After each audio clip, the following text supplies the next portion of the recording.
man finished filling up the tank and was about to leave, but the old man behind him came out and gave him 2 bottles of water. Unbeknownst to him, these 2 bottles of water saved his life. Then, the man drove through a tunnel. I don't know how long he drove. The tunnel behind him suddenly collapsed. He tried desperately to get out of the tunnel, but it's too late. The man fumbles to turn on the lights in the car. Just as he opened his eyes, he was about to get up. The earth above him collapsed again.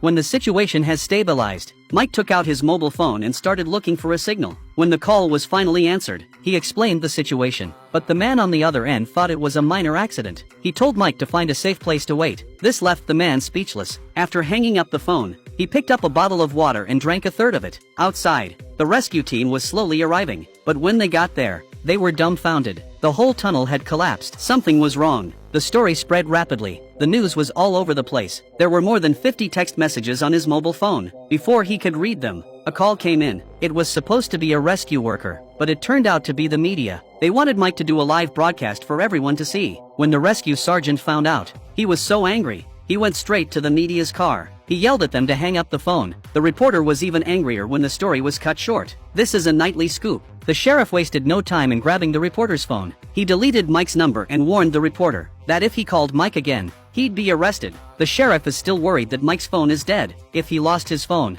it would be very difficult for him to survive. He personally called Mike to inquire about the situation. He asked and Mike answered. The process was very clear. The phone still has 78% battery life. There's a box of cake and 2 bottles of water in the car. The sheriff thought he could hold out for 7 days. He promised Mike he'd get him out of there before the water ran out and turned his phone off. He'd report back every day at 12 p.m. The next day, the rescue team went into action. First they sent a drone in to scout the area, but the signal was too weak and there was too much ore. The drones were useless. The sheriff had no choice but to drive in and check it out himself. The road inside is completely blocked. While the sheriff was shining his torch into the rubble, the horn suddenly sounded.